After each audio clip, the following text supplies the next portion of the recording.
Hare Krishna, everyone. Thank you for joining. So we're continuing our reading of Bhagavad Gita, chapter 4, Transcendental Knowledge. We're on verse 8, very important verse. We read verse 7 last time, so today we are reading 8. So we'll say it one more time, lead and follow.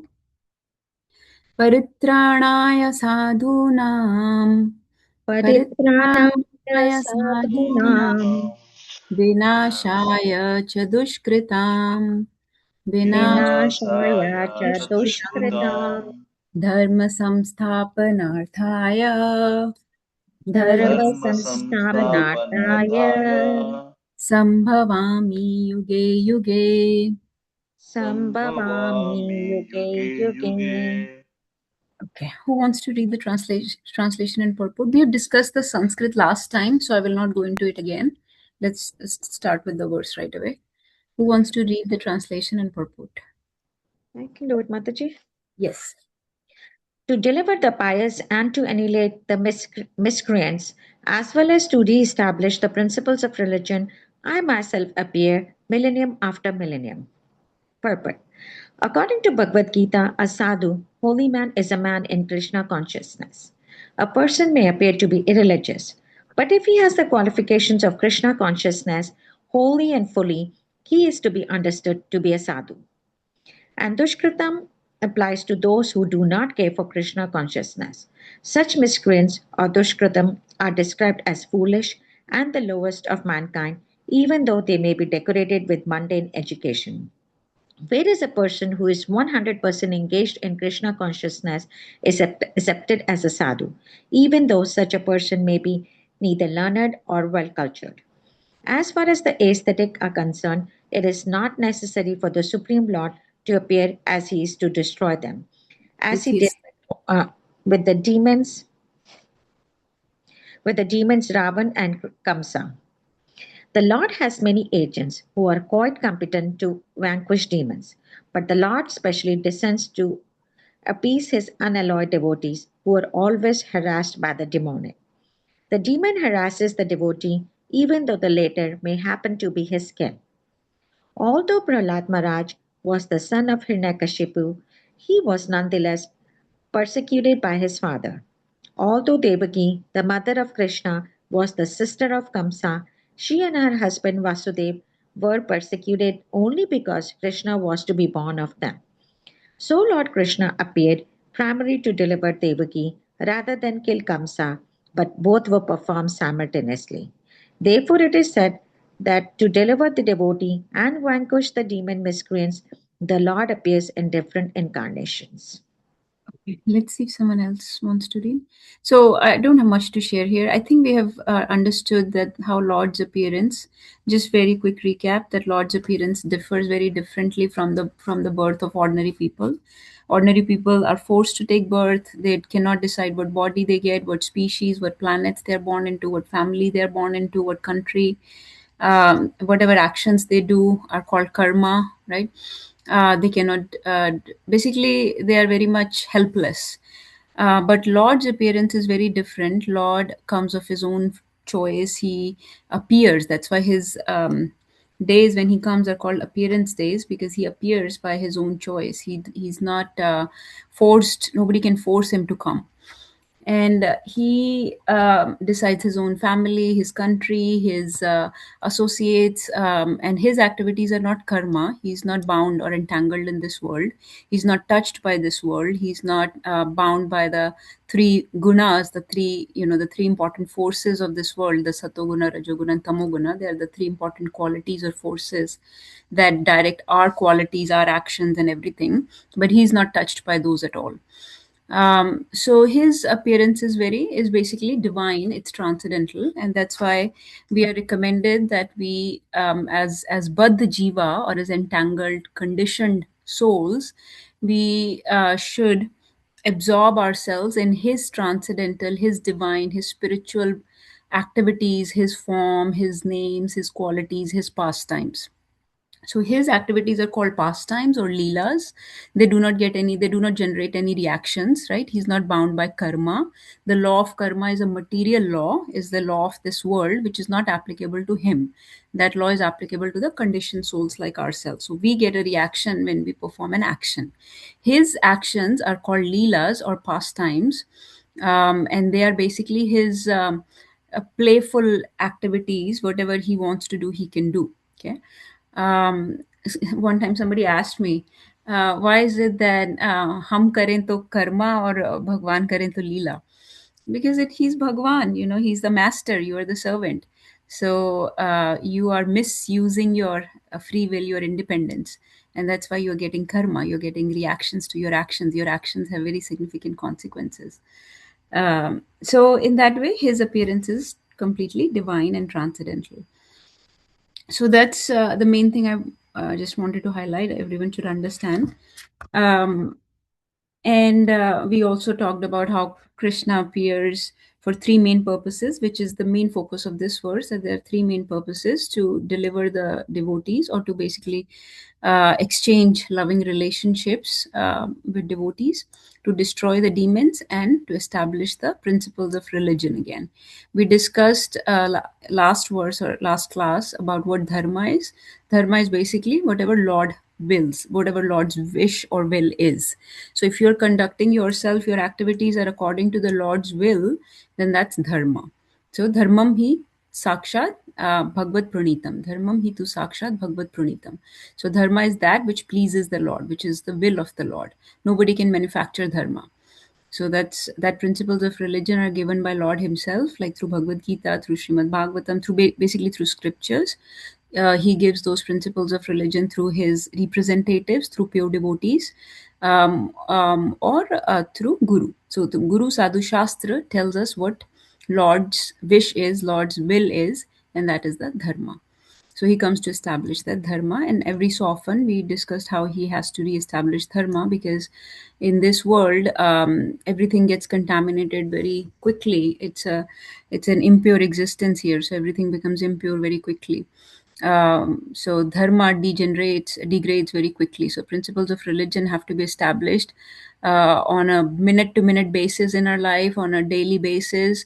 Um, um, you know, every few years, in at large in the world, dharma needs to be established, which is done by some acharyas or some representatives of the Lord, like messiahs or prophets, or pure devotees will come, or Lord will come Himself. So right now we're talking about Lord coming Himself.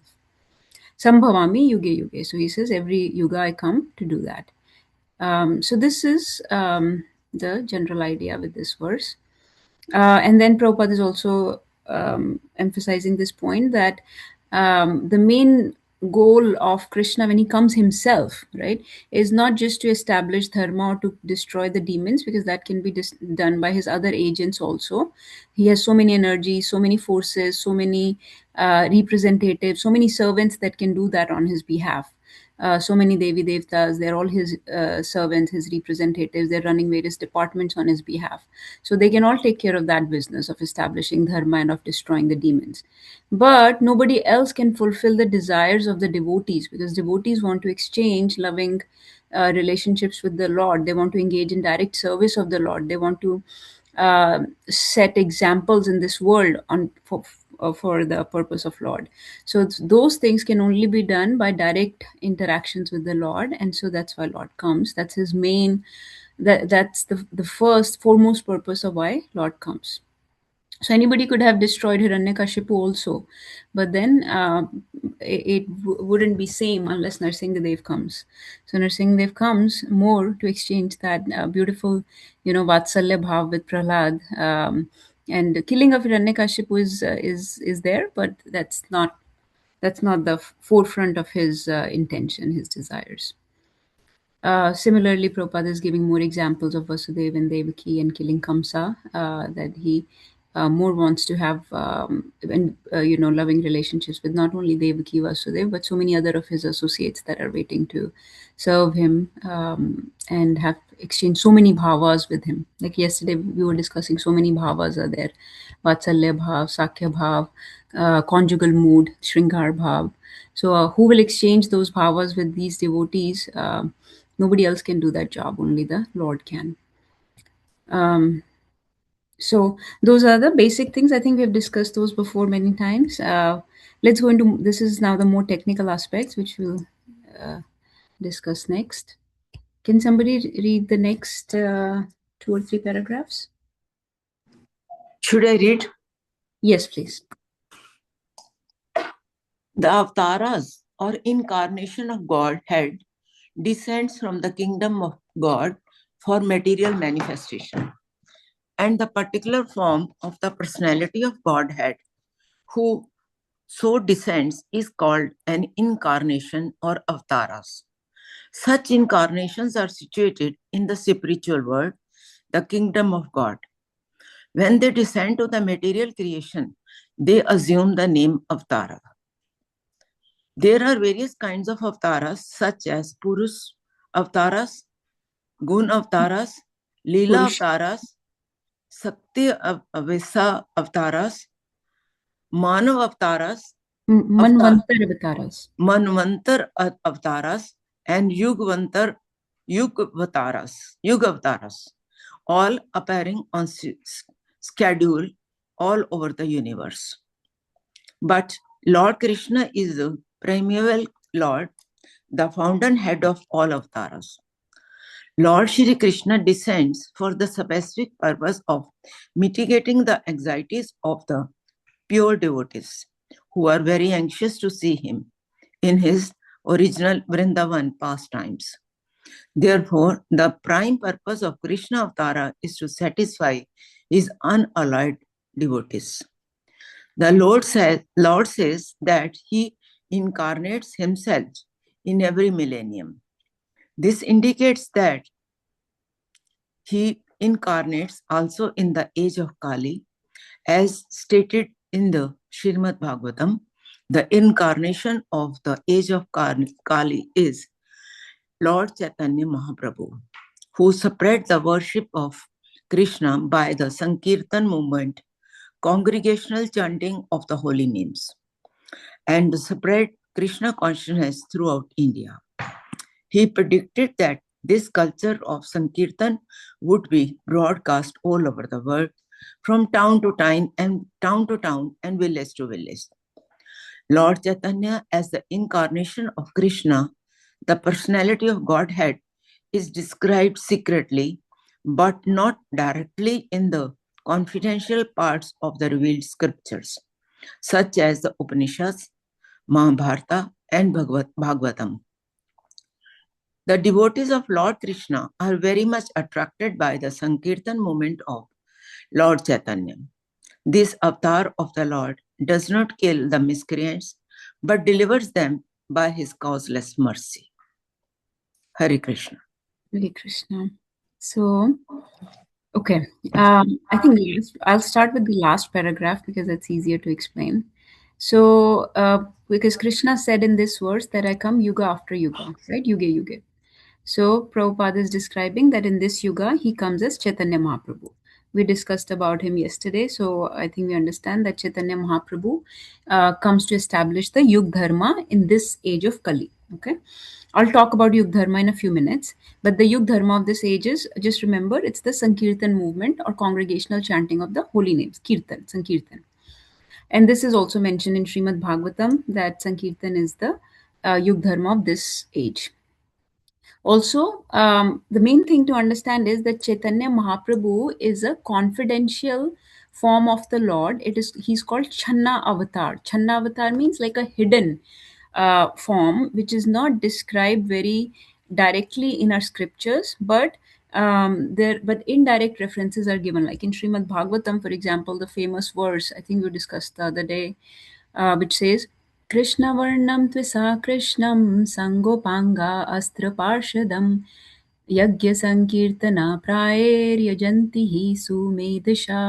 That a Krishna person, Krishna, like a form of Krishna which does not look like Krishna, which is a Krishna, which is completely opposite to the black color, rather golden form of Krishna will come. So that's why he's called he has color like complexion like molten gold.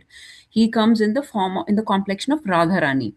So that a Krishna Varnam, Krishna will come and he will spread the Sankirtan movement in this world. Yagya Sankirtana prior. So this verse comes in Srimad Bhagavatam in the towards the end.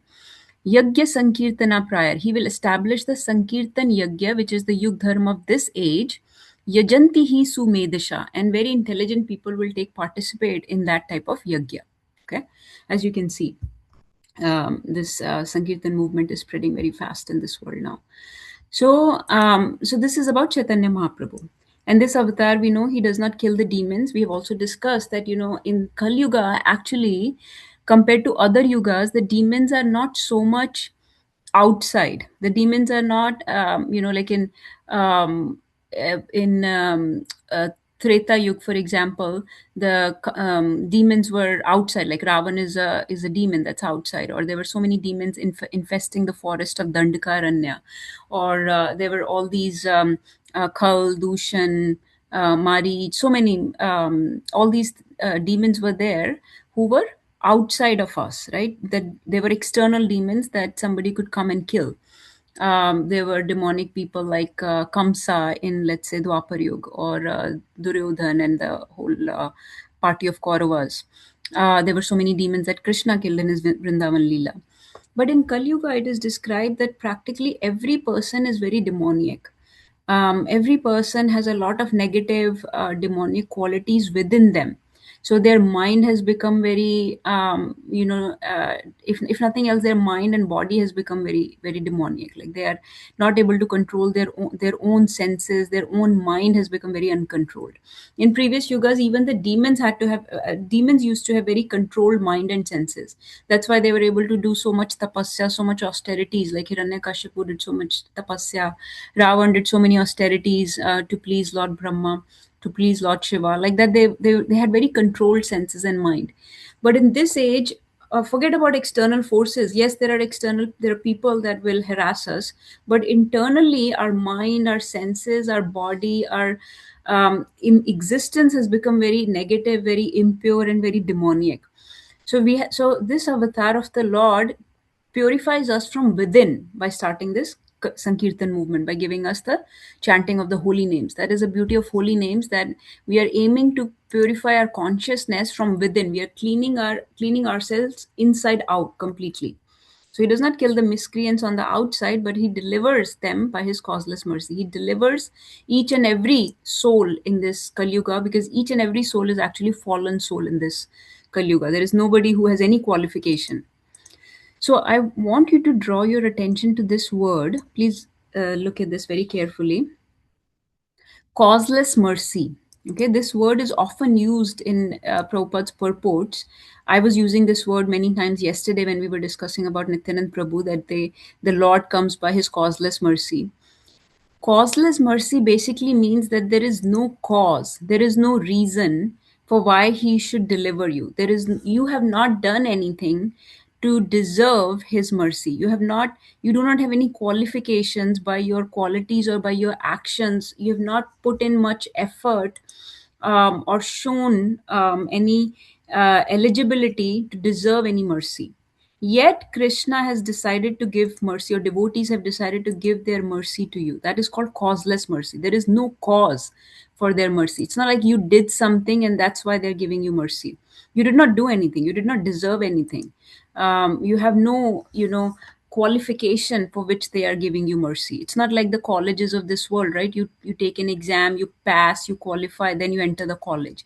You go for the interview, they judge you, and they decide, okay, this person is qualified to take a job, and then they give you a job. So in this world, everything is done only if you are qualified. Only then you're given a position, you're given some salary, you're given entrance into a college or an institution. This institution of Chaitanya Mahaprabhu is such an institution where it's completely causeless. You are failing, you're miserably failing. You have no qualification, and yet they're accepting you into their institution. That's what we were discussing yesterday. Nityanand Prabhu is going door to door, begging each and every fallen soul to accept Harinam. What have they done? They have not done anything. Jagai and Madhai did not deserve anything. So this word is called causeless mercy, and this can only be shown by either Krishna or by his devotees. So whatever devotional service we got in this life is also just the causeless mercy of the Lord's representatives, Lord's devotees. We should never think that I earned it, or that I did something by my actions, or my karma were so pure that I somehow earned this mercy or this service or this entrance into devotional life. So this is called causeless mercy. That's one word I wanted to draw your attention to. Now, coming to more technical parts, where Prabhupada is describing the avatars, um, let's quickly understand what these 6 types of avatars are.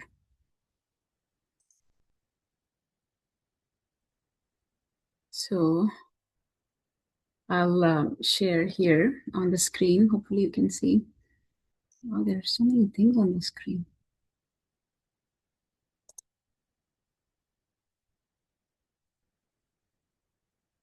Okay, nice. We'll get started. So Prabhupada is describing, so this comes from Srimad Bhagavatam and many other places in our scriptures.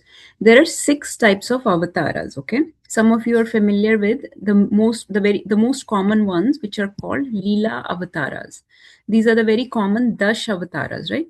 So Leela avatars are numerous. We have discussed that. There are infinite, there are you cannot count. There are so many Leela avatars. But for our purposes in scriptures, often the very famous Dash avatars are described, or their pastimes are more elaborate. So they are described more in detail because there are a lot of exchanges that happens in these Dash avatars. So those 10 Leela avatars are described very famously. Can somebody name some of those, a few of those, or all of those?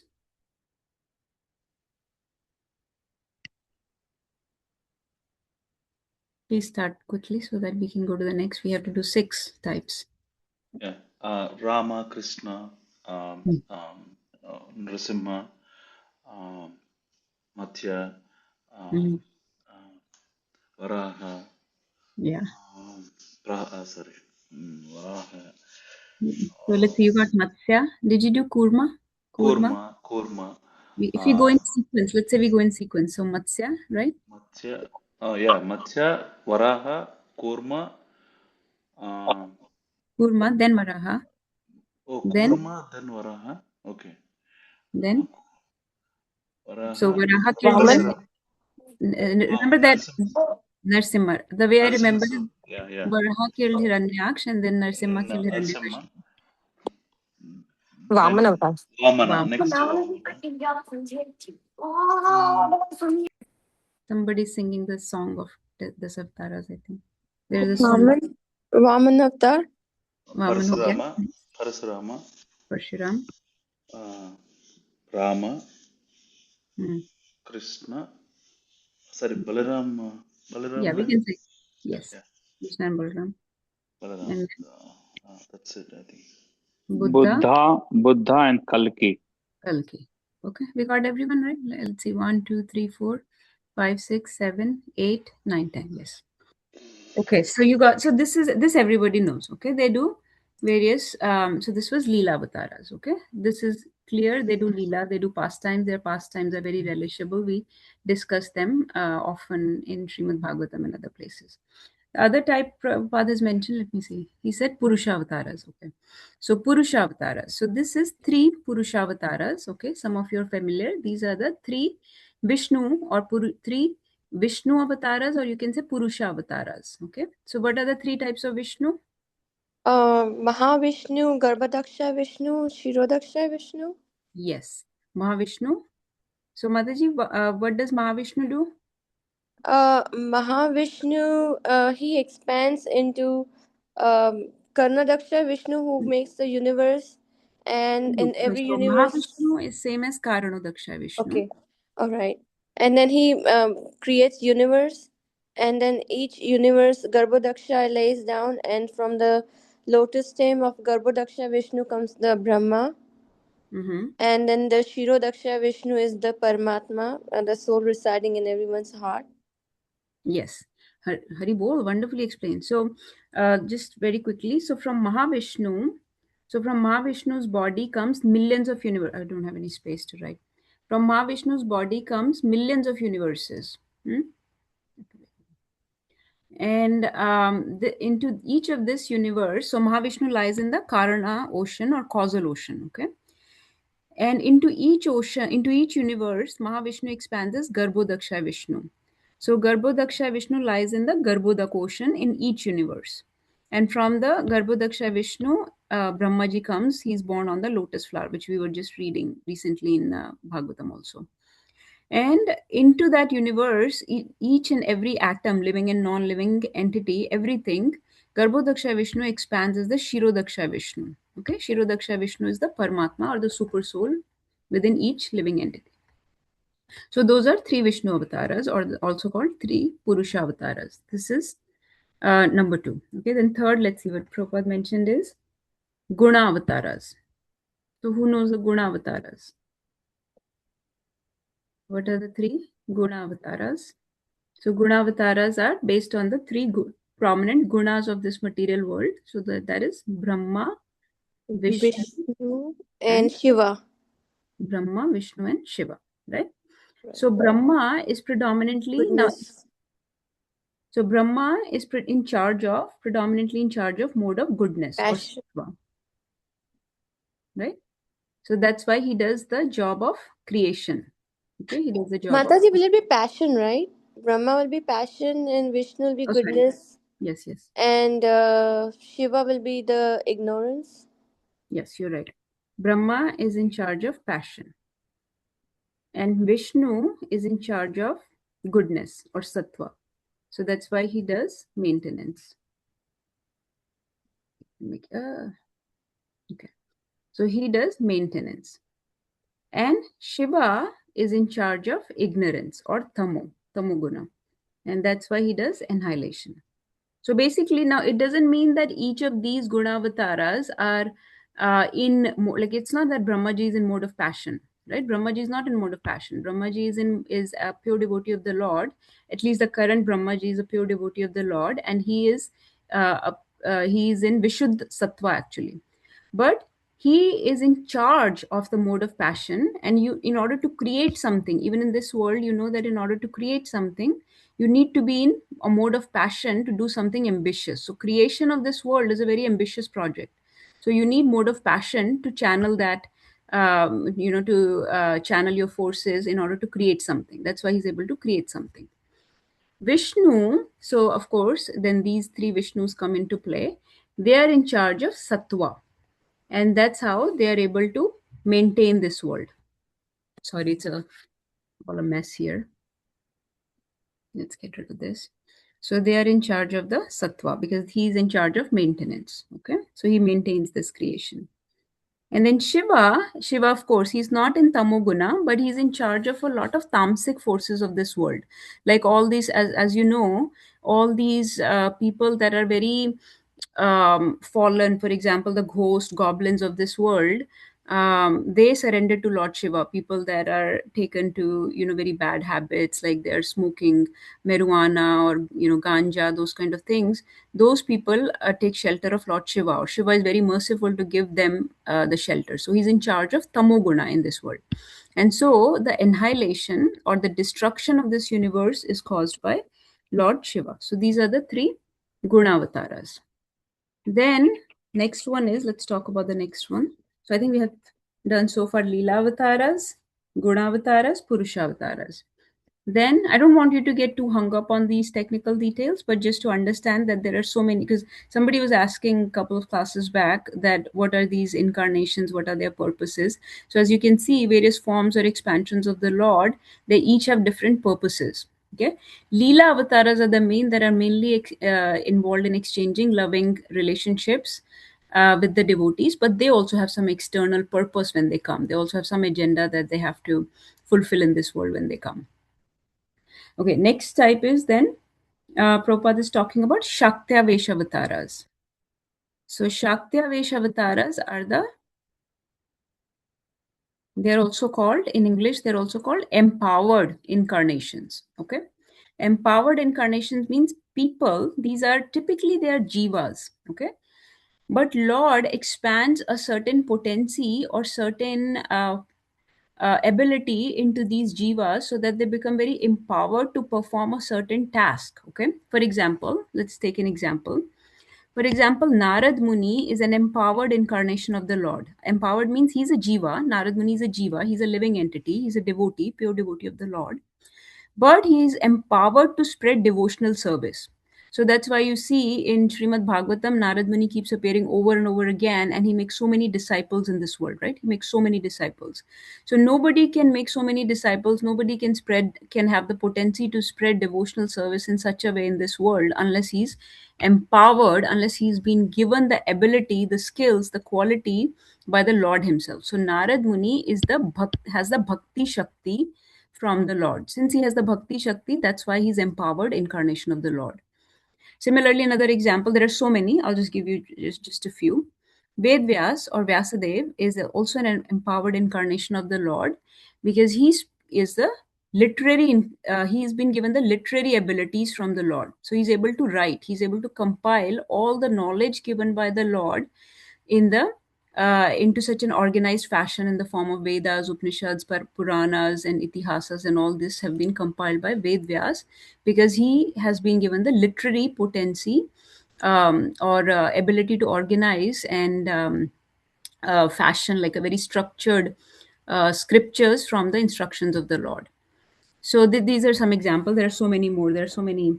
Parshuram is also called sometimes. He can be considered in both empowered and Leela avatar. So he comes in both forms. He's empowered to kill all these criminal type of kshatriyas that were ruling the world at the time. So there are many, many. Prithu Maharaj is considered an empowered incarnation. So those are Shaktyavesh, in which basically Shakti or energy or quality of the Lord has taken Avesh, has been instilled into a Jiva. Okay, those are Shaktyavesh avatars. Then next one Prabhupada is describing is Manvantar avatars. Okay, so remember Manvantar basically means the rule of one Manu. Okay, the rule of one Manu. And how many Manus come in one day of Brahmaji? 14. 14 Manus come, right? And each Manu rules for how many Chaturyugas? 1,000. So it's 1,000 Chaturyugas are there in one day of Brahmaji, right? Yeah. So which means if there are 14 Oh, Manus, 70. Yeah. 1,000 by 70, 40. so Chaturyugas. 70 Chaturyugas is what one Manu rules, okay? So which means in one day of Brahmaji, how many Manvantars are happening? 14, right? 14 Manus are coming. So 14 Manvantars happen. In each Manvantar, during the rule of each Manu, also a form of Lord comes. Okay, does that make sense? During those Chaturyugas, 70 Chaturyugas, during the rule of each Manu, also a form of Lord comes. Okay, so there are 14 Manvantar avatars. My pardon, Mataji, but you Yes. told us that in 28 millennium or half day of Brahmaji, or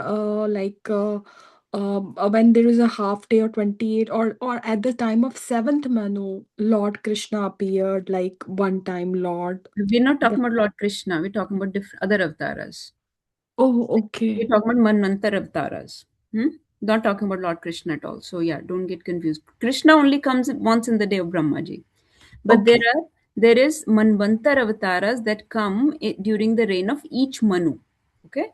So since there are 14 Manus in a day of Brahmaji, 14 Manus come. Okay. Mataji, also when you say half the day, please correct that understanding. So there is day and night of Brahmaji, right? Day and Yeah. night.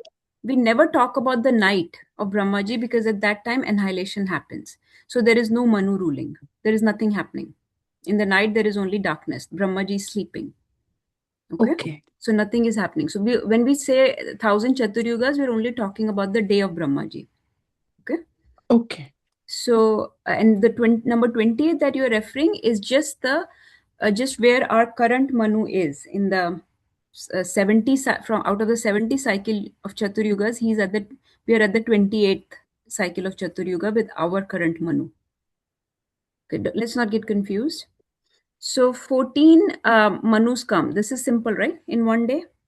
Mm-hmm. Which means there will be 14 Manvantar avatars in one day of Brahmaji. Okay, they are different. I have their names if you want, but I don't want to confuse anyone. But one of the very common names is Rishabh Dev. He is one of the Manvantar avatars. Then there is one called Vibhu, one called Hari, one called Yagna. Like that, there are 14 Manvantar avatars. So you see how the incarnations of the Lord are like waves in the ocean that keep coming, and there is no end to them, right? The last Mataji, one is just to most important. clarify, so one day of Brahma is equal to we saying 14 Manvantaras, right? Yes, Okay. yes, perfect. Yes. The last is most important for us because we were just talking about our Yuga Avatara. So Yuga Avatara means that avatar, that form of the Lord, incarnation of the Lord, which establishes the Yug Dharma for that Yuga. Okay, that establishes the Yug Dharma. So who can tell me what does Yug Dharma means? Sankirtan movement for today's age. Yes. So Sankirtan for today's, but in general, what is the definition, or how can you describe a Yug Dharma? Yes, Sankirtan is for this age, but what else? The dharma which is predominantly practiced in one yuga, like meditation practice was prominent in the Sata Yuga, and in Treta Yuga, fire practices were mainly observed, and in Dwapar Yuga, deity worship was the predominant one, and in today's age, Kali Yuga, Sankirtan movement is the predominant yuga or yuga dharma. Yes, yes, perfect. Very bold. You got it all. So yeah, so Yuga Dharma basically means the predominant dharma, the prescribed, you can call it, since we just read about Yagya in the last chapter, the prescribed Yagya for that age. Okay, the prescribed sacrifice for that age. The dharma, the Yagya, the sacrifice that will help you deliver in that age. Okay. So, because remember that in each age, our consciousness declines, our consciousness becomes, our impurity increases.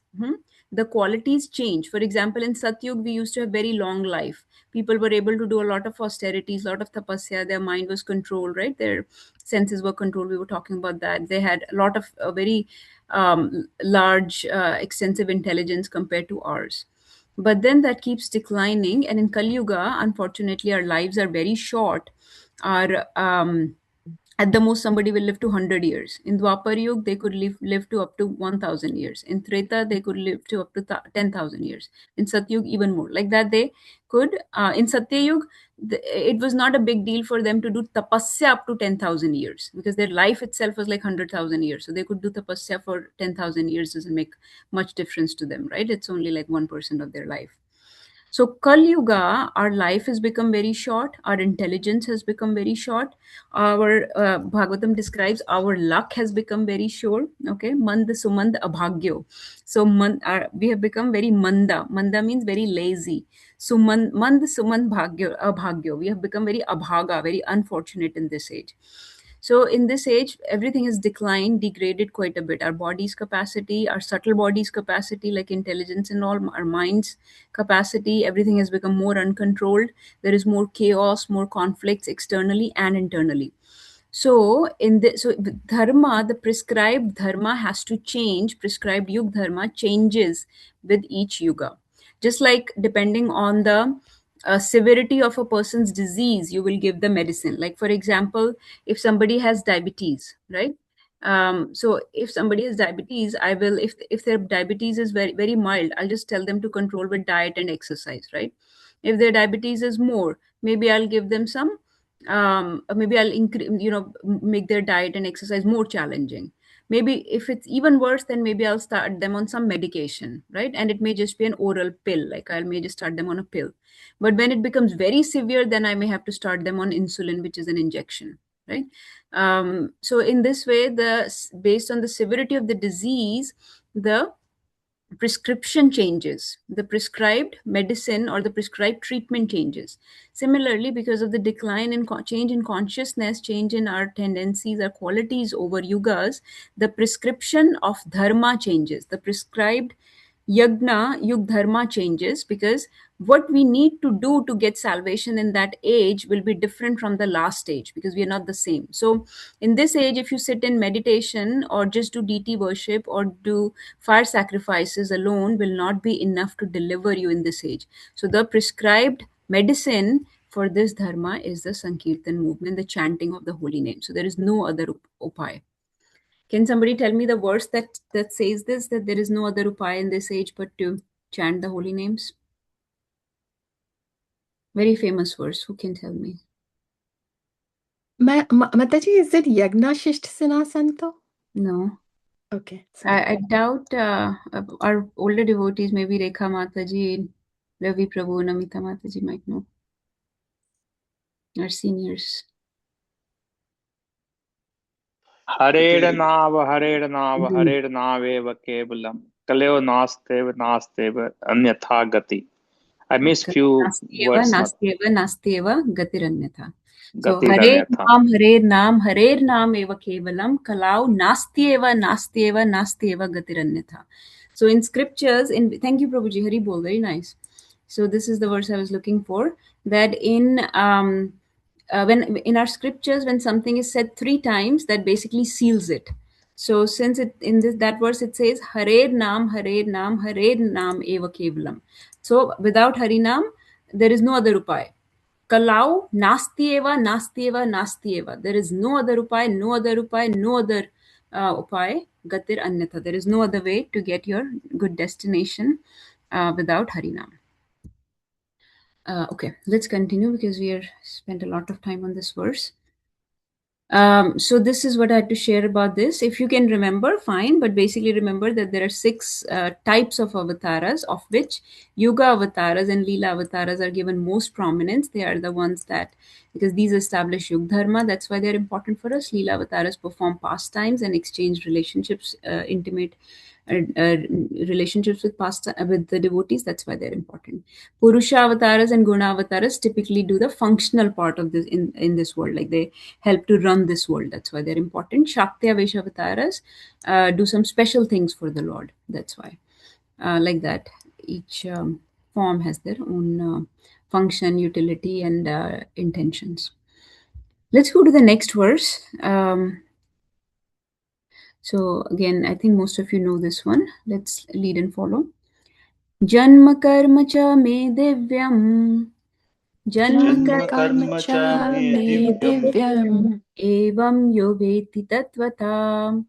Evam Evam yo veti वेति तत्त्वतः tatvata. tyaktva deham punarjanma. त्यक्त्वा Tyaktva deham देहं punarjanma. पुनर्जन्म Naeti mameti so Arjuna. Naeti नयति mameti मामेति so So Arjuna. Arjuna, Okay, who wants to read this? I can read Mataji.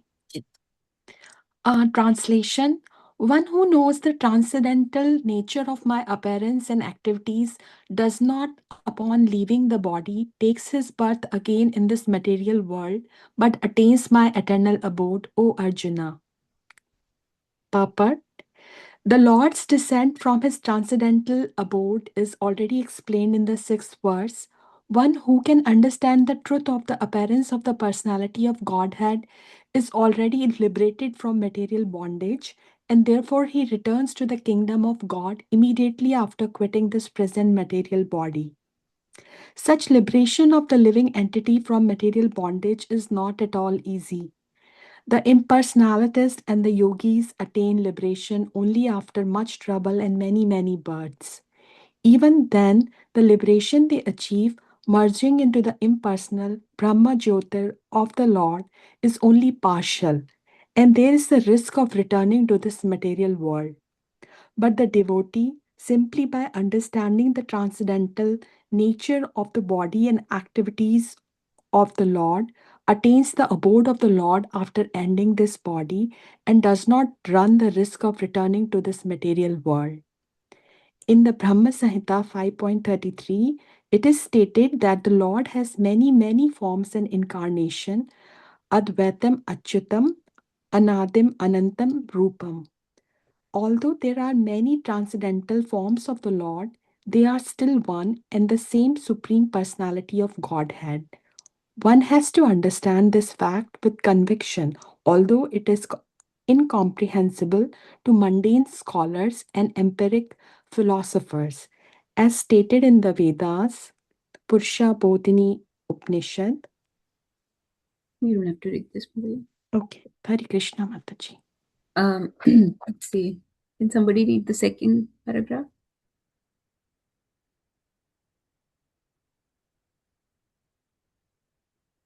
I can read, Mataji. Yes. The one Supreme Personality of Godhead is eternally engaged in many, many transcendental forms in relationship with his unalloyed devotees. This Vedic version is confirmed in this verse of Gita, personally by the Lord. He who accepts this truth on the strength of the authority of the Vedas and of the Supreme Personality of Godhead, and who does not waste time in philosophical speculations, attains the highest perfectional stage of liberation. Simply by accepting this truth on faith, one can, without a doubt, attain liberation. The Vedic version Tat Tvam Asi is actually applied in this case. Anyone who understands Lord Krishna to be supreme, or who says unto the Lord, "You are the same Supreme Brahman, the personality of Godhead," is certainly liberated instantly, and consequently his entrance into transcendental association of the Lord is guaranteed.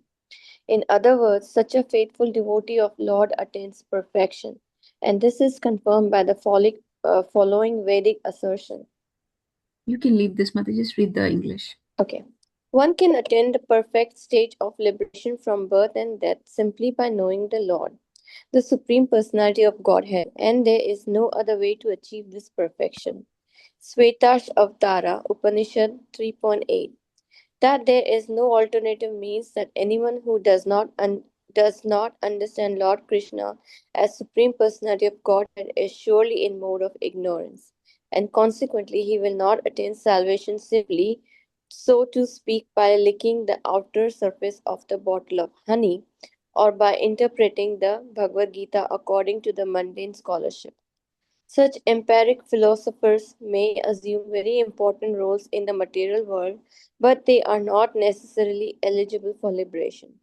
Such puffed up mundane scholars have to wait for the causeless mercy of devotee of the Lord. One should therefore cultivate Krishna consciousness with faith and knowledge, and this way attain perfection. Hare Krishna. Hare Krishna. So this is remember, I think we discussed the Sanskrit of this word of this verse last time. So basically, whoever understands the Divyam means transcendental nature of my janma and karma, my appearance and my activities. So my birth or my work. Birth means appearance for the Lord, and karma means activities or functions of the Lord. Whoever understands the activities and appearance of the Lord to be transcendental, to be divine, to be divya or spiritual, and he tries to understand them in reality. Tyaktva deham. So after leaving this body, he does not have punarjanma. He does not get another birth. And mameti, he gets me. He achieves me. He comes back to me, O Arjun. So he does not get this temporary reality. If he's attaching himself to the eternal reality in this body, then he will not get another body. He will come back to that eternal reality.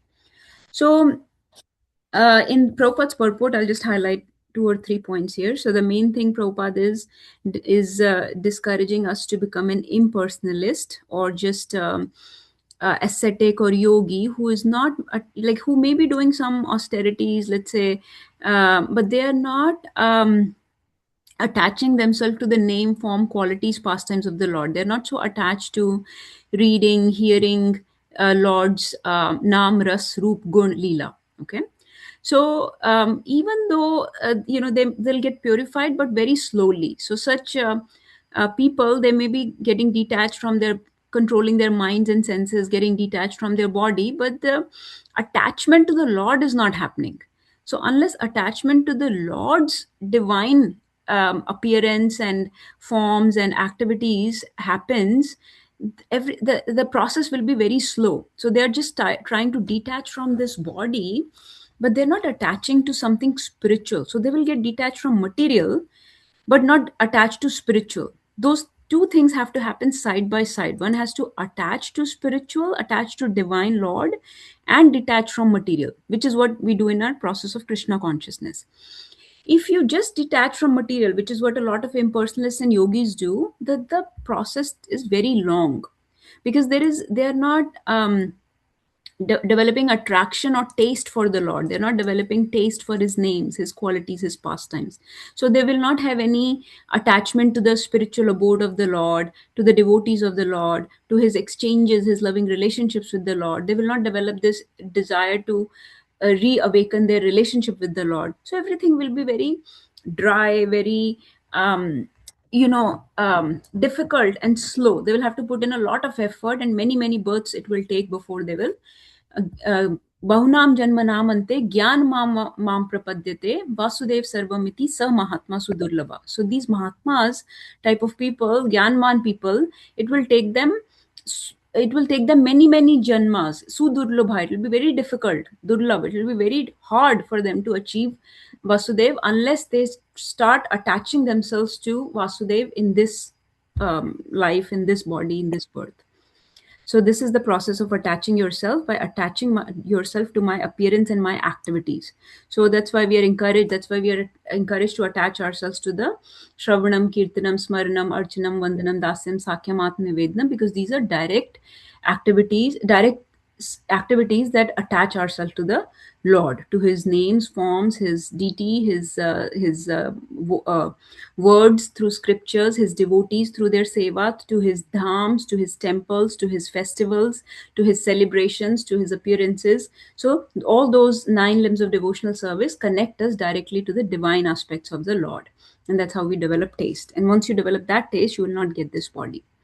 So that's the main thing Prabhupada is emphasizing. Even in the last paragraph, if you see, he talks about these mundane scholars. So people that are just reading the scriptures, but not to reawaken their relationship with the Lord, but to have, like historical or grammatical understanding, or to learn the verses or Sanskrit itself, but not really going deep into the heart of the matter, which is basically heart of the Lord, not really establishing loving relationship with the Lord. They're missing the point. They're missing the essence of the scriptures. So Prabhupada is comparing them to somebody who's licking the outer surface of the bottle of honey. So there is a bottle of honey. You can either open and drink that honey, or you can just lick the outer surface of the honey, or you can just look at honey and describe it.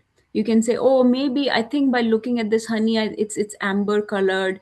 It looks, maybe it's thick in texture, maybe it may be very thin like water. I can't say. By looking at it, I think it may smell like such and such. So these are called speculators. So they're just looking at the bottle and making some guesses or speculations about what honey might taste like, feel like in their hands, or smell like, right? But they have no real knowledge. So they're missing the essence, the conclusion. Then there are people, or you can use that to like a bottle of milk. Just by looking at the milk, they're guessing something, speculating something, with their just bending their mind and intelligence to guess various aspects of milk or honey.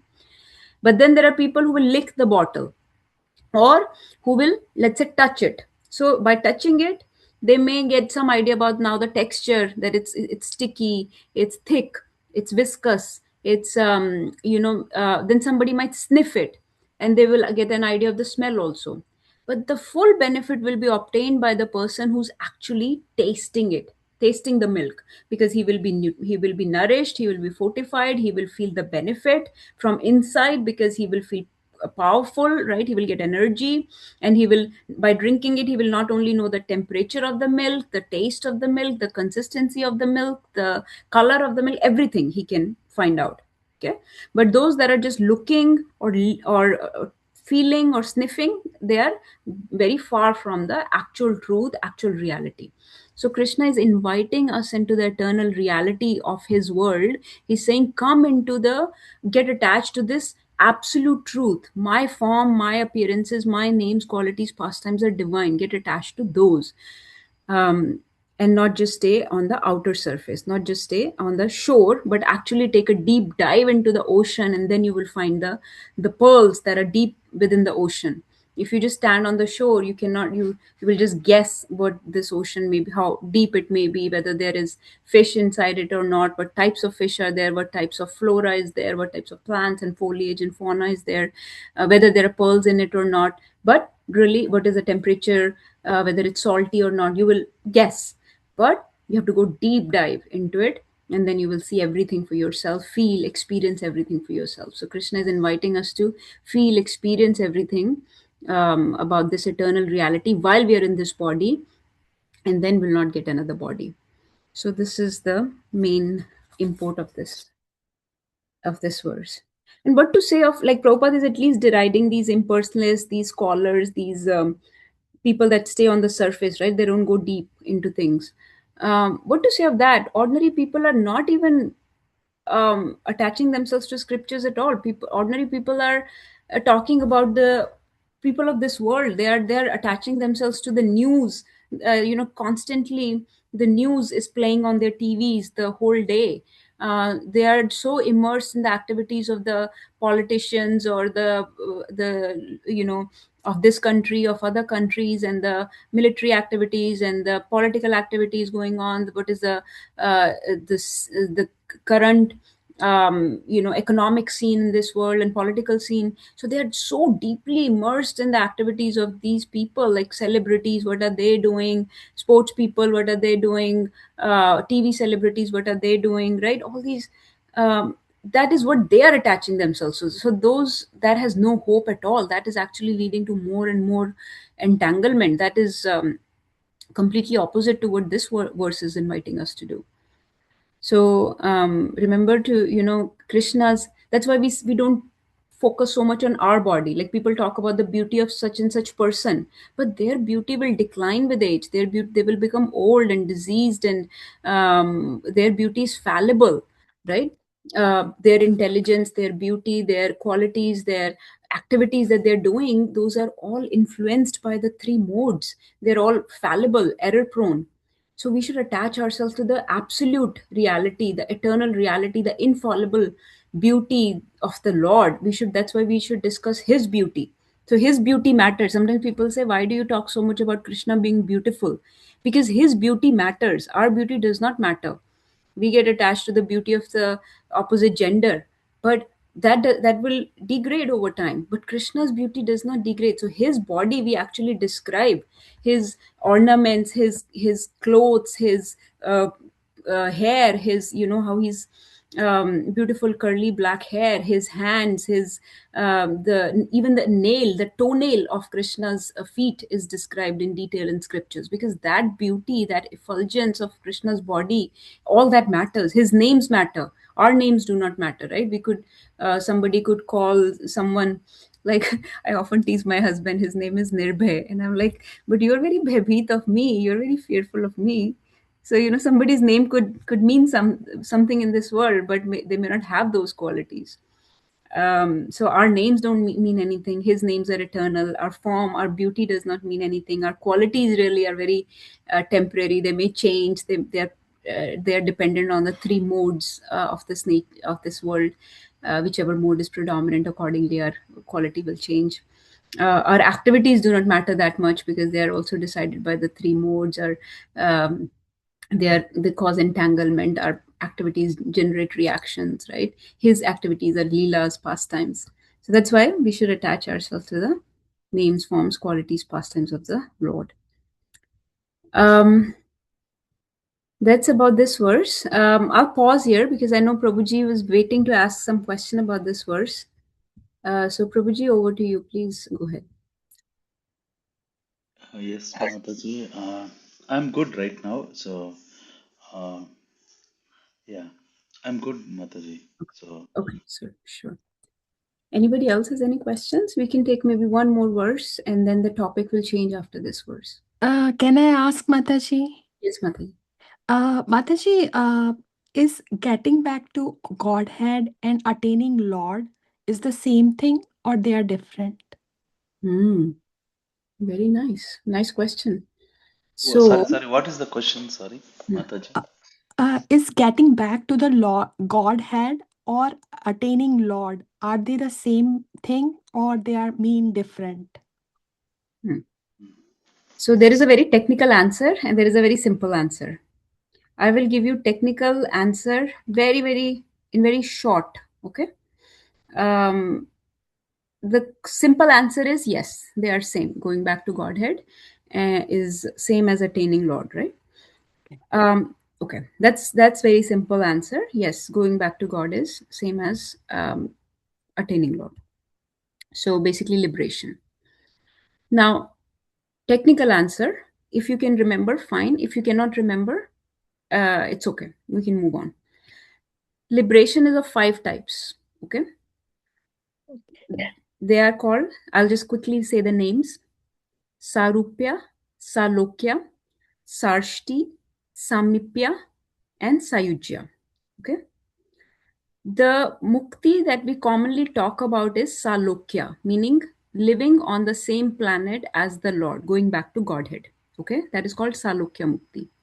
That is considered typically the highest type of mukti, highest type of liberation, where one goes back to Godhead. The lowest type of liberation is called Sayujya Mukti, meaning merging into Lord's effulgence. Okay, that devotees do not encourage because there is no exchange with the Lord, there is no service to the Lord. That is a very superficial understanding of the Lord. Okay, in between there are others. Okay, so Mataji, the trick here is, okay, this is technical answer that going back to God it is same as attaining Lord.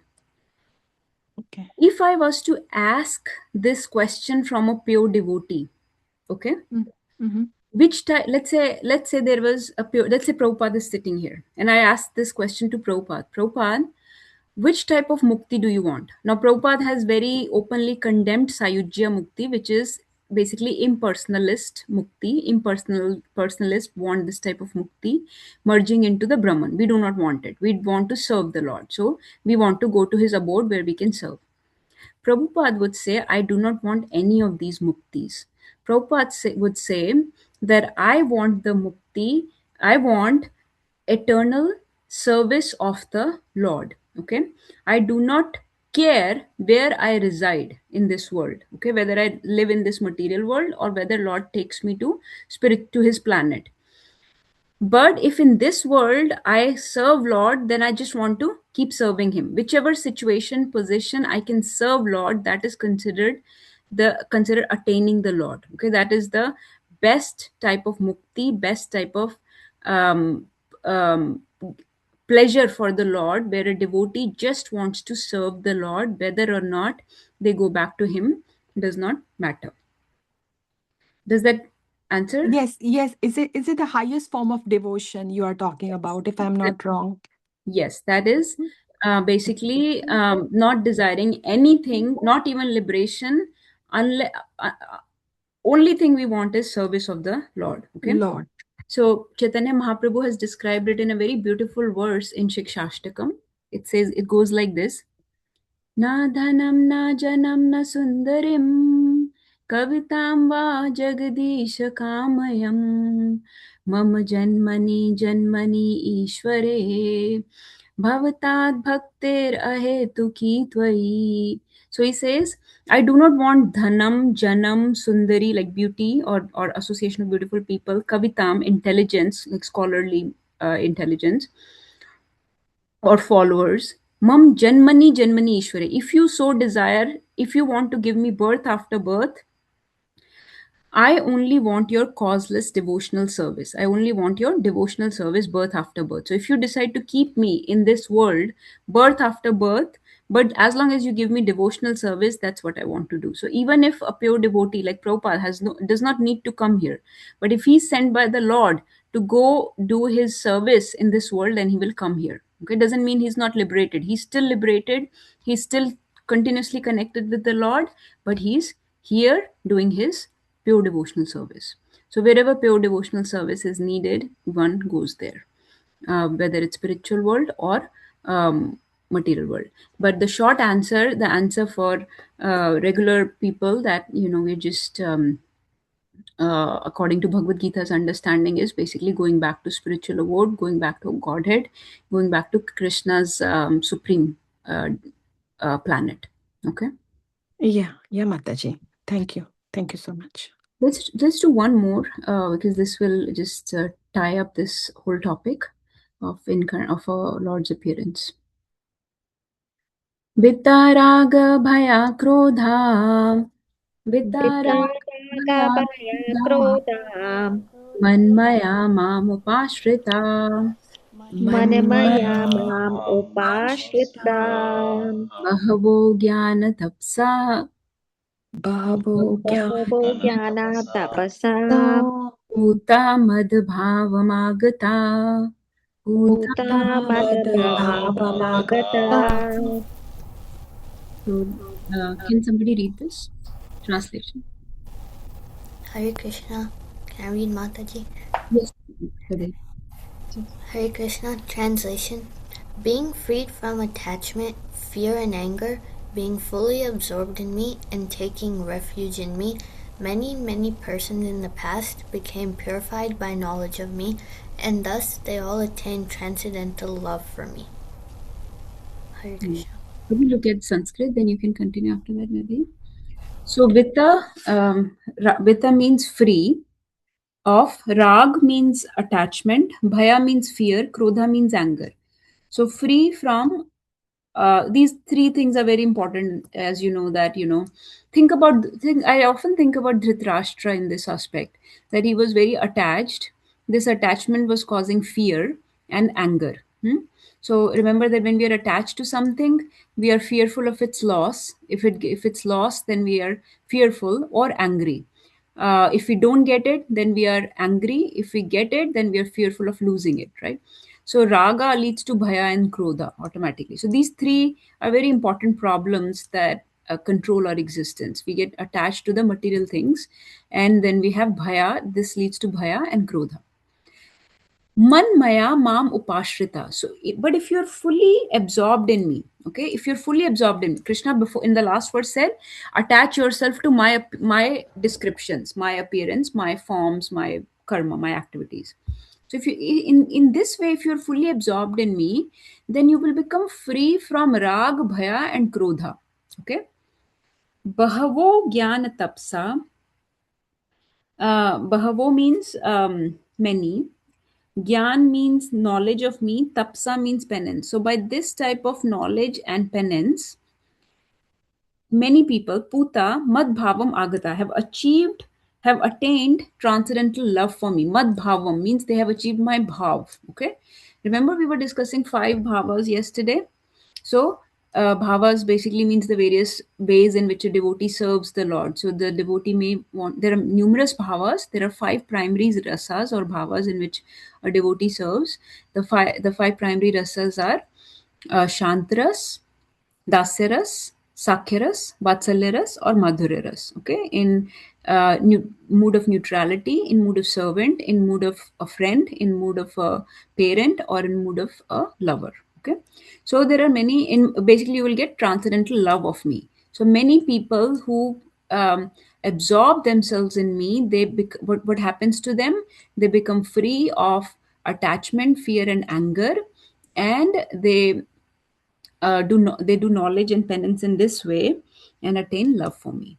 Okay, so Krishna is giving us the benefits of attaching or absorbing ourselves in his name, forms, qualities, and pastimes. So if you do this, you will be free from these things of this world, like rag, bhaya, and krodha, and you will get my love. And so attain your knowledge and do your austerities in this way. Let's read the purport. Vedahi, please go ahead. As described above, it is very difficult for a person who is too materially affected to understand the personal nature of the Supreme Absolute Truth. Generally, people who are attached to the bodily conception of life are so absorbed in materialism that it is almost impossible for them to understand how the Supreme can be a person. Such materialists cannot even imagine that there is a transcendental body which is imperishable, full of knowledge, and eternally blissful. In the materialistic concept, the body is perishable, full of ignorance, and completely miserable. Therefore, people in general keep the same bodily idea in mind when they are informed of the personal form of the Lord. For such materialistic men, the form of the gigantic material manifestation is supreme. Consequently, they consider the Supreme to be impersonal, and because they are too materially absorbed, the conception of retaining the personality after liberation from matter frightens them. When they are informed that spiritual life is also individual and personal, they become afraid of becoming persons again, and so they naturally prefer a kind of merging into the impersonal void. Generally, they compare the living entities to the bubbles of the ocean which merge into the ocean. That is the highest perfection of spiritual existence attainable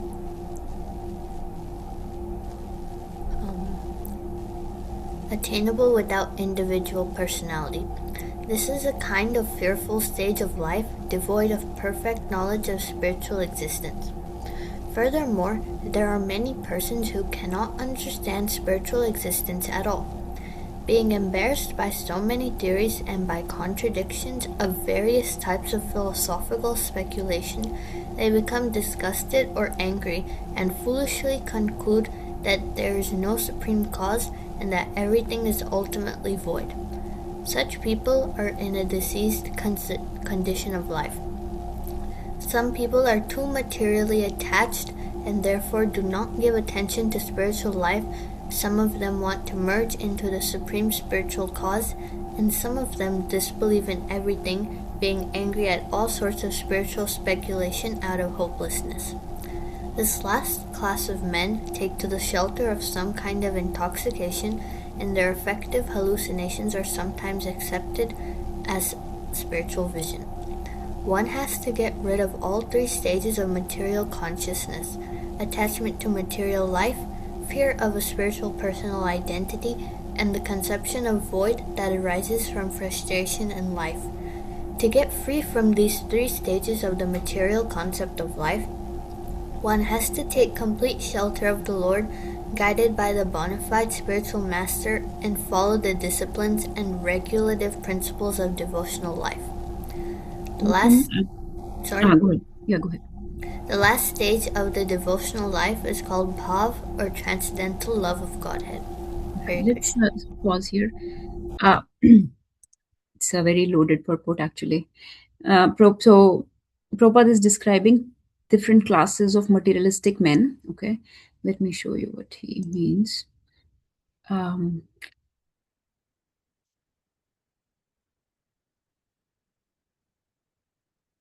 Okay, so basically Prabhupada is saying there are people. Let me see how to explain this. So you know that there are people that do not believe in God at all, right? Those are called atheists, atheistic people. So they do not believe in God. They are either very their faith has been broken many times. They have had many bad experiences, something in past lives, whatever. Something has happened because of which they do not believe in spiritual life at all. So they do not take to spiritual life at all. They are just completely absorbed in materialistic life. So there may be atheistic people. Then there are people who are there are because there are so many theories, philosophies, speculations in this world. Different people are saying so many things. They do not know whom to believe. So these people say, I am not sure if spiritual life is anything real. Okay, maybe it is, maybe it is not. I'm not sure. So those people are called agnostic. Okay, those are called agnostic people. So they are not very convinced about the spiritual life.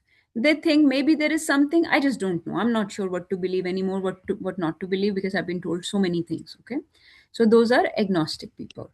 So we'll put these people aside. These are basically more materially inclined people. They just stay absorbed in this world, either because they're frustrated, they have been rejected, they have been disappointed in various faiths or belief systems. They have been confused, baffled by various belief systems that, or they have been given many false ideas about scriptures, whatever. So they do not believe much, or they do not have proper faith. Okay, so this is one class of men. Okay, so Prabhupada is saying they may take to various intoxicants because they find relief, they find solace in the material things. So they may find solace in various fulfilling various urges of their body by through intoxicants or through various other. There's so many means by which people fulfill their deep the void, the spiritual void that is created within. They try to fulfill with material, fulfilling material desires. So we'll keep them in one basket.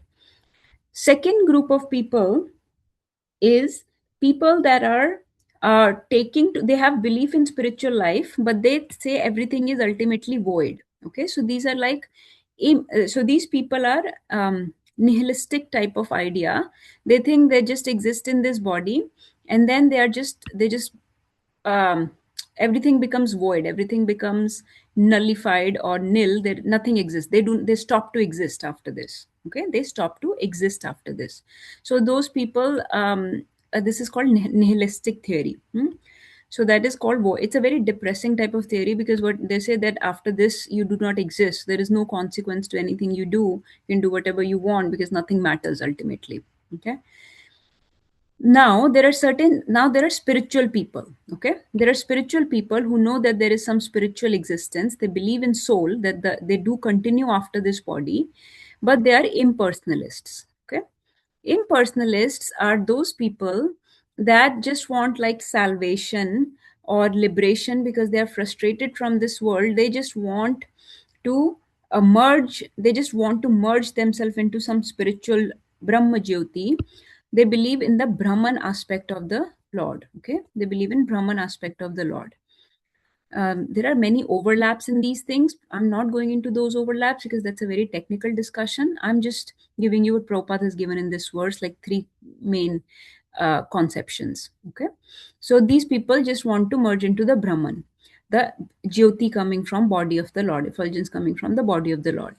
Prabhupada is saying all these people do not have knowledge of the form of the Lord, where individual, personal, unique relationships can be engaged with, can be had with the Lord. They do not understand that we are so many jivas, each has different desire, and each jiva wants different types of relationships with different forms of the Lord. Okay, each jiva wants to serve in their own unique way, in their own unique capacity to a different form of the Lord. That's why there are so many forms of the Lord, because so many jivas want to serve Lord in so many ways, in so many forms.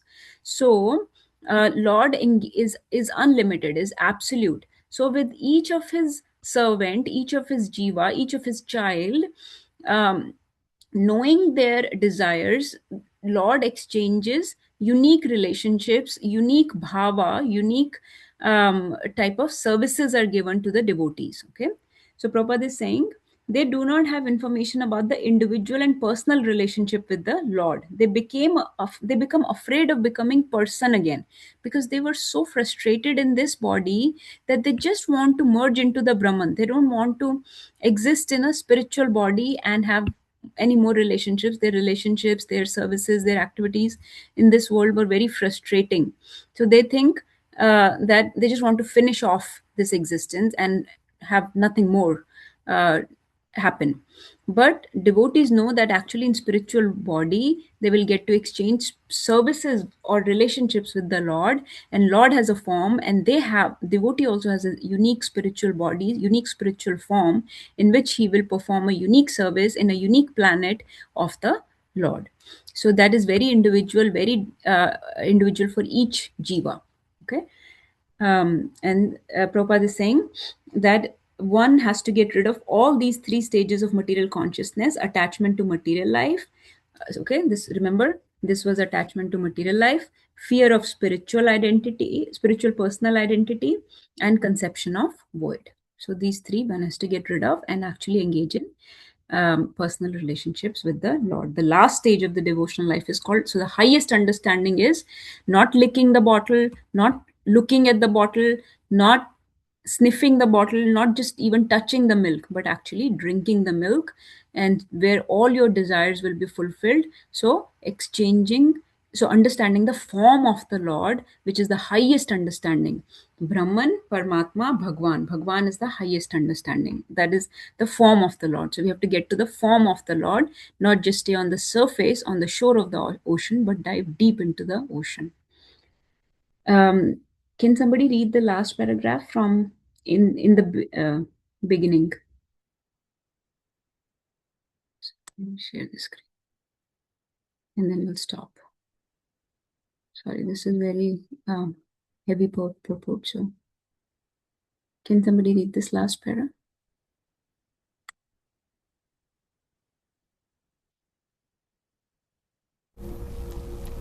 I can read it again, Mataji. Yes. In the beginning, one must have a preliminary desire for self-realization. This will bring one to the stage of trying to associate with persons who are spiritually elevated. In the next stage, one becomes initiated by an elevated spiritual master, and under his instruction, the neophyte devotee begins the process of devotional service. By execution of devotional service under the guidance of the spiritual master, one becomes free from all material attachment, attains steadiness and self-realization, and acquires a taste for hearing about the absolute personality of Godhead, Sri Krishna. This taste leads one further forward to attachment for Krishna consciousness, which is matured in bhav, or the preliminary stage of transcendental love of God. Real love for God is called prem, the highest perfectional stage of life. In the prem stage, there is constant engagement in the transcendental loving service of the Lord. So, by the sole process of devotional service, under the guidance of the bona fide spiritual master, one can attain the highest stage, being freed from all material attachment, from the fearfulness of one's individual spiritual personality, and from the frustrations that result in void philosophy. Then one can ultimately attain to the abode of the Supreme Lord. Hare Krishna. So this is describing the 9 stages of devotional service. Okay. Okay. One last thing, and then we'll stop. So Prabhupada is describing this famous verse. It describes 9 stages of devotional service. Okay. 9 stages is, the first stage is, who can tell me the first stage? Hearing. Shravanam. Shravanam. Yeah, so we're talking about 9, not the 9 limbs. Okay, so I'll write those also here. 9 limbs of devotional service. This is the process of devotional service, right? That's Shravanam, Kirtanam, Smaranam, Padsevanam, Archanam, Vandam, Dasim, Sakyam, Atmavedam. That's the one you're talking about. That starts with hearing. But what are the 9 stages, like the progress of a devotee? How does the progress of a devotee goes? So the first stage is faith. Okay, faith or Shraddha. Then the second stage is Sadhu Sangha. Okay. So Adav Shraddha, then there is Sadhu Sangha. Sadhu Sangha means association of devotees. Okay. So we have Sadhu Sangha, association of devotees. Third stage is Bhajan Kriya. Bhajan Kriya is where this process comes. Like you're doing the bhajan. Now we're doing this bhajan, right? We're doing this process. We're following a process of devotional service, including this 9 limbs. So that is called Bhajan Kriya. Okay. So first of all, somebody has to have faith. If you don't have faith, you will not come to Bhagavad Gita class. You will not listen to scriptures. You will not. This is those people that are not convinced. They are agnostic or atheistic or not much faith. So they will not engage in any process of self-realization. But when they have faith, they will do sadhu sangha. They will associate with devotees, and they will start the process of bhajan kriya. Okay, this is third stage. Fourth, this goes in a sequence, but of course there is a lot of overlap. Ruchi? Sorry. Ruchi? No. No, that will come later. So for the first, so then comes anarth nivritti. Anarth nivritti is where your bad things, negative qualities like your pride, your ego, your anger, your whatever bad negative qualities, greed, lust you have starts going away. Okay. So there are various anarthas. There are predominantly 6 anarthas or shad, 6 enemies described, but anarth nivritti means those anarthas start going away. Okay, of course there is a, like right now we are in this stage.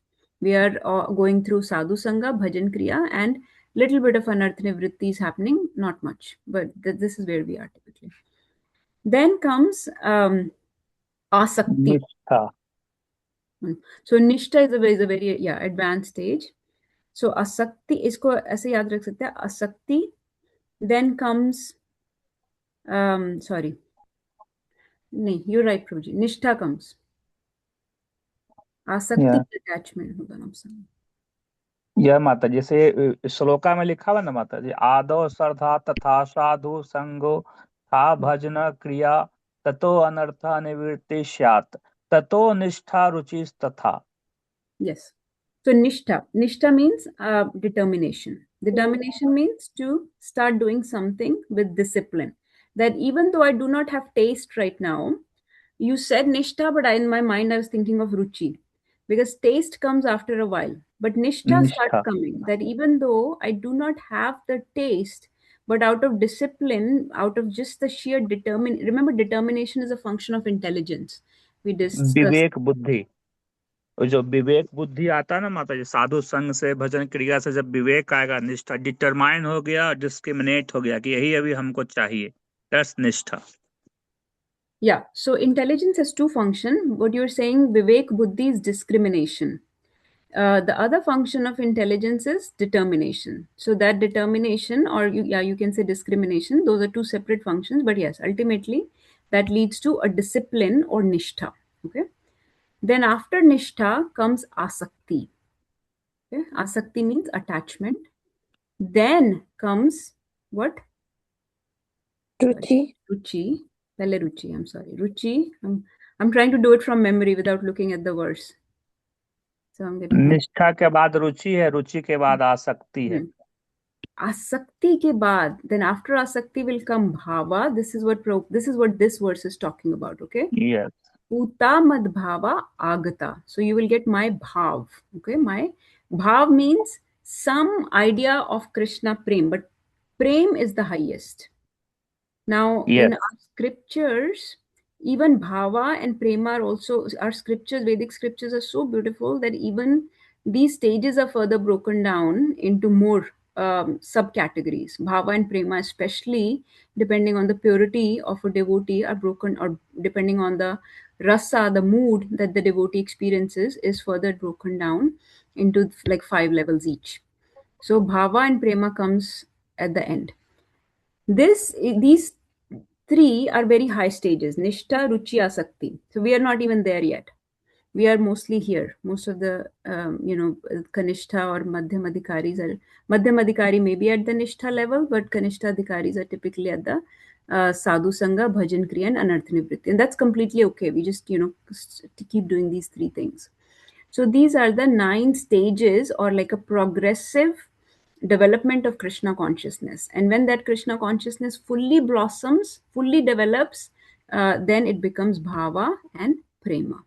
Okay. Mataji, is prema is not a kind of a bhava itself? Prema. So, Mataji, like I was saying, this is a more advanced understanding. We will not even go into the details of bhava and prema. Devotees that experience bhava and prema are very high level. Okay. So that's why I do not want to go, because it's further divided into like rati, which is very different from when I took my exams. I had to really like just memorize it, because those stages are very hard for us to understand. Like there is spontaneous love, then there is developed love, right? For example, gopis, let's say, or Mother Yashoda, or gopas, let's say, right? They're not going through this progressive stage of Krishna consciousness, are they? Right? They are eternally liberated souls. So they are in a very highest mood of Krishna prema. So they're not at bhava stage. They're not at. They're not even. They're not even considered Krishna prema. Like it's such type of prema that we cannot even understand. It's a type of prema which makes you forget that Krishna is even God. So that they even deride him, tease him, punish him, right? Mother Yashoda is punishing him, binding him to the mortar, because she does not understand that he's God. So that awe and reverence is gone. So so this so those bhava and prema are very, very elevated stages, which can be either spontaneous or developed. We are talking about developed.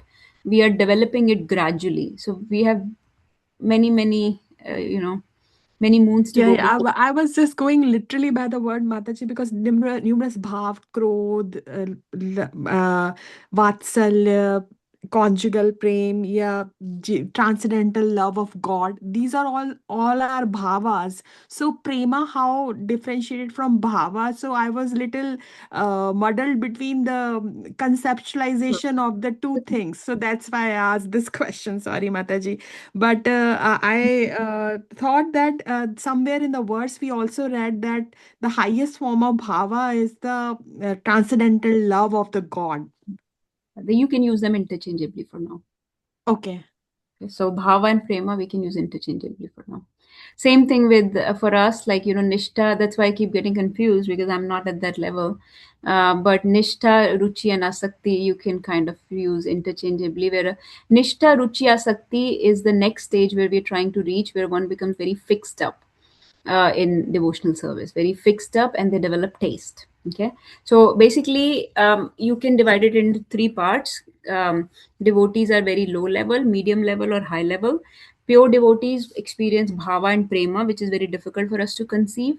Medium devotees have nishtha, ruchi, and asakti. Basically, they're very attached. They cannot do without these devotional activities. They're not just doing it out of discipline or determination or discrimination. They're just doing it out of their taste and attachment to these activities. So that is where we are trying to get to next: nishtha, ruchi, asakti. Okay, but typically most of us are right now at the stage of just purifying our anarthas or just engaging in sadhu sangha and the having some, just developing, maturing our faith and bhajan kriya. So we're just following that process of the first four stages is where we are sort of overlapping most devotees at the neophyte level. But this is a progressive development of Krishna consciousness, which since Prabhupada has brought it up, but this is a very famous verse from Bhakti Rasamrit Sindhu. If you take your exams, you'd have to remember this verse. But yeah, I'll stop here. Sorry, we've exceeded time quite a bit, but this was a lot of material that we had to cover. This ties up everything about Krishna's appearance. Krishna is ensuring that if you engage yourself in absorption of my pastimes, then you will be freed from the bhaya, rag, krodha. So do this type of knowledge, acquire this type of knowledge, and do this type of penance, and such people get my bhav, get my love. Do not absorb yourself in the activities of this world or the activities of ordinary people. That causes actually more bhaya, krodha, and rag. Okay, I'll stop here. Any last questions, realizations, or any understandings anyone wants to share? Mataji, can I just share one thing, please? Yes, Prabhu, please. So Mataji is like last we just finished saying the same thing. So in the jiva, like as all of us are jiva, श्रद्धा रख करके भजन करते हुए और सत्संग सुनने का ही हमारे ऊपर में कंट्रोल है। बाकी का जो स्टेज है निष्ठा, रुचि, अनर्थावृत्ति, ये सब अपने आप हो जाता है, इसमें करना नहीं पड़ता है। तो लेकिन what we have to do, जो अभी हम लोग कर रहे हैं, सत्संग सुनेंगे तभी वो विवेक बुद्धि हो। विवेक बुद्धि से निष्ठा आती है कि बस सत्य का ही फॉलो करना, असत जितना भी असत है उसको छोड़ना है, सत्य फॉलो करना। ये आने के लिए सत्संग, वही साधु संग का आवश्यकता है। और भजन भजन करने से अपना जितना भी मल है, विक्षेप है और जो अहंकार का आवरण है उसका भी नाश हो जाता है। Prabhu, this is what I please realise. share in English if possible. The oh, couple of devotees. Yes. okay. What I was saying, Mataji, is what we have as a jiva, like living entity. The only thing we have to do is in our control is the bhajan, sadhu sangha, like satsang, and the faith, the shraddha. Without shraddha ke bina kuch nahi honde. Without faith, nothing will happen. So once we do these three things, then rest of the things will happen automatically. It's like involuntarily. That's what I have realized, Mataji. Yes, Prabhu. Wonderful. Yes. Thank you for sharing your realizations. Who else wants to share anything? Let's see. Ramchandra Prabhu, you said your question was good, right? Yeah, I'm good, Mataji. Yeah, thank you. It's a very good session today because Krishna's main statements or words it came today. Okay, Haripul, thank you for sharing. And anybody else? Hiral Mataji? I don't know if she's there. Namita Mataji? Rekha Mataji, Mataji? just one realization I have. A wonderful class, and Mataji got mute. today the biggest thing is I think I really a lot of different concepts I got cleared, like about the six kind of avatars. I think that was very beautifully explained. I'm going to study a little bit on my own for that, and then the stages of bhakti. I think this was a really eye opener for me. How it's different from limbs of bhakti, but at the same time, they kind of, interlinked a little bit. So that's why I just wanted to share. Wonderfully explained, wonderful class today. Thank you, Mataji. Okay, any other realizations? Not. Yes. Mataji, like that 9 stages that you explained, I know we've heard over and over again, but we forget, and I'm glad that you brought this up again. But first stage, I think I need to work harder on the faith because faith is sometimes wavering here and there. Until unless that faith is not strong, I don't know how to go to the other stages. So to work on the faith. Yes, Mataji. Yes. Yeah, keep engaging in those 9 processes and faith keeps getting stronger. Okay, thank you for sharing. Yes. Who else? Anybody else? Yes, faith is the first thing one should do. One can only listen to the class, one can only think of Krishna if we have faith. I think the faith is the first thing. Thank you. Cool. So I think we're struggling at the first stage. Okay, who else? Jyoti Mataji, thank you for joining. Mataji, Yes, Prabhu.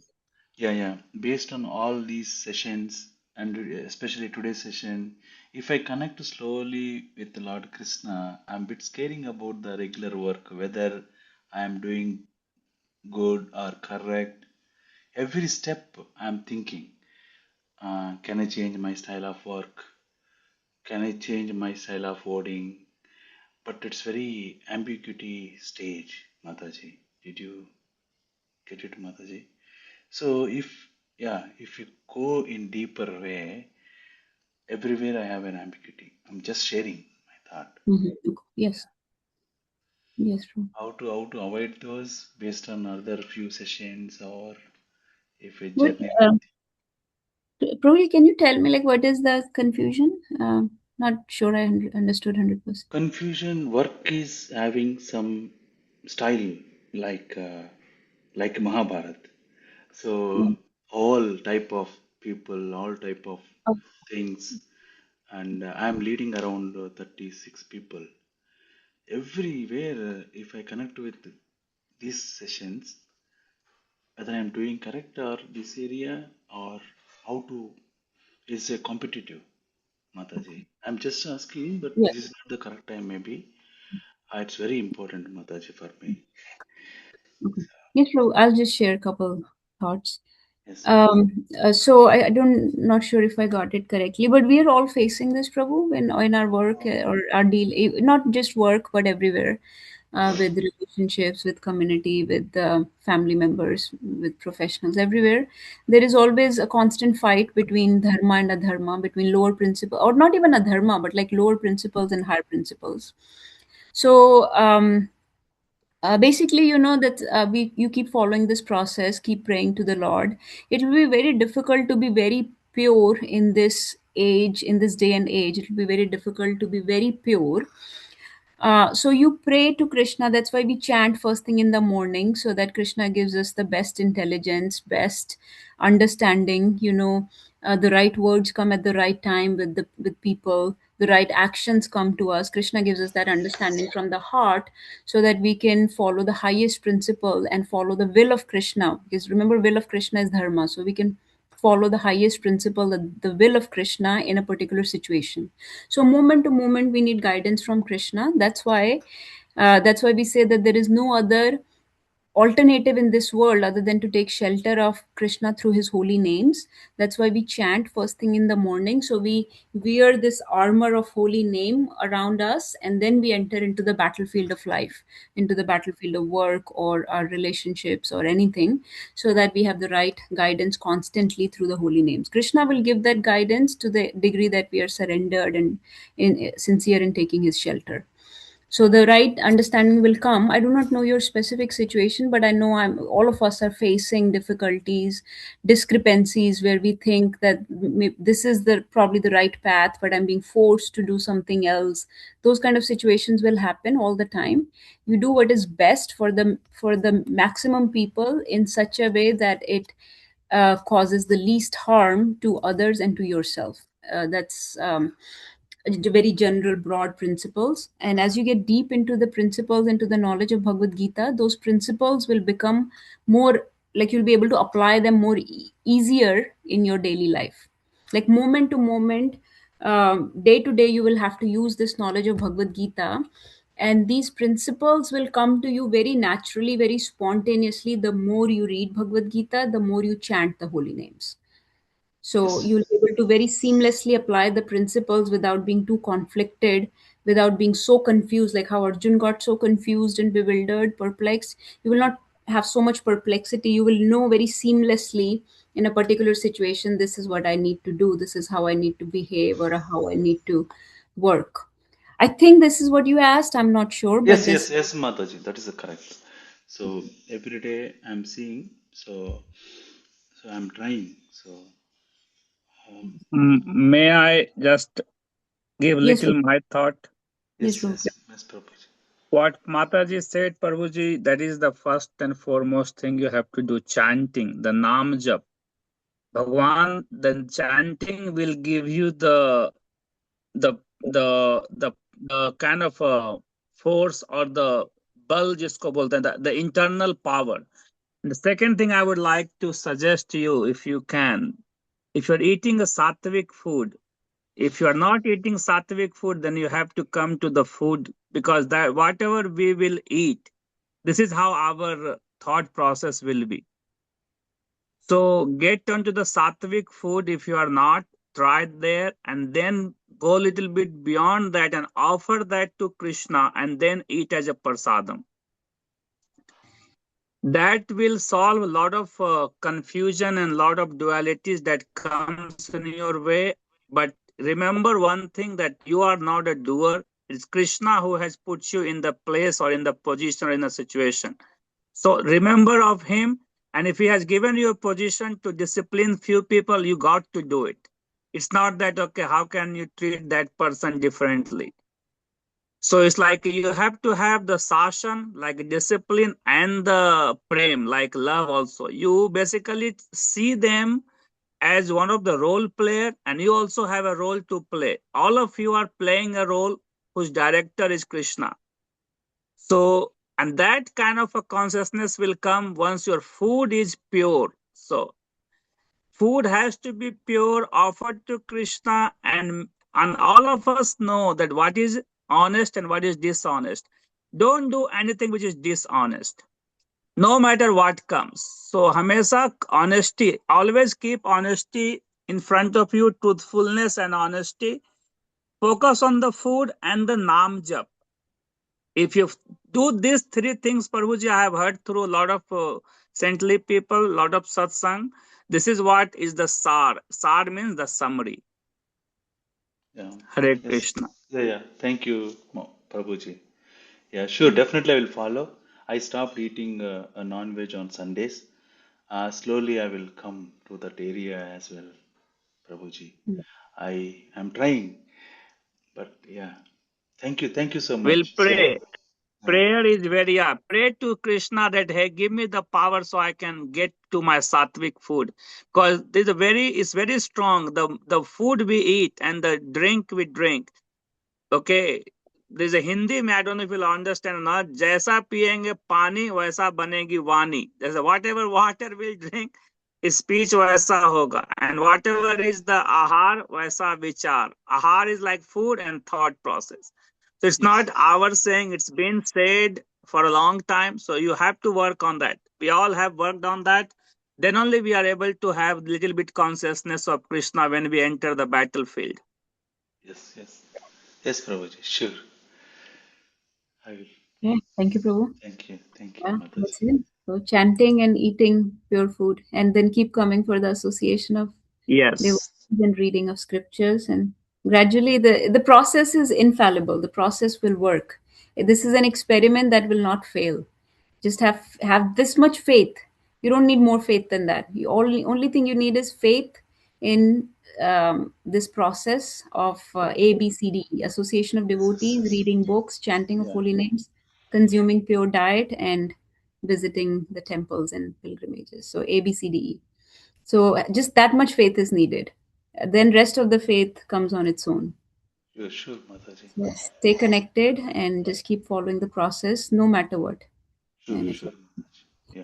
I think we'll stop. It's almost 11. Well, it is 11. Yeah, it is 11. Thank you so much, everyone, for Thank joining. you. Really, really appreciate each and every one of you. Srimad Bhagavad Gita ki jai. Jagadguru Prabhupada ki jai. Jai. All glories to the assembled devotees. All glories, all Hare glories, all glories to Guru and Hare Gauranga. Krishna. Mancha kaltaru vishnu kripa Hare sindhu Krishna. Vishnu Vishnu Hare Bol.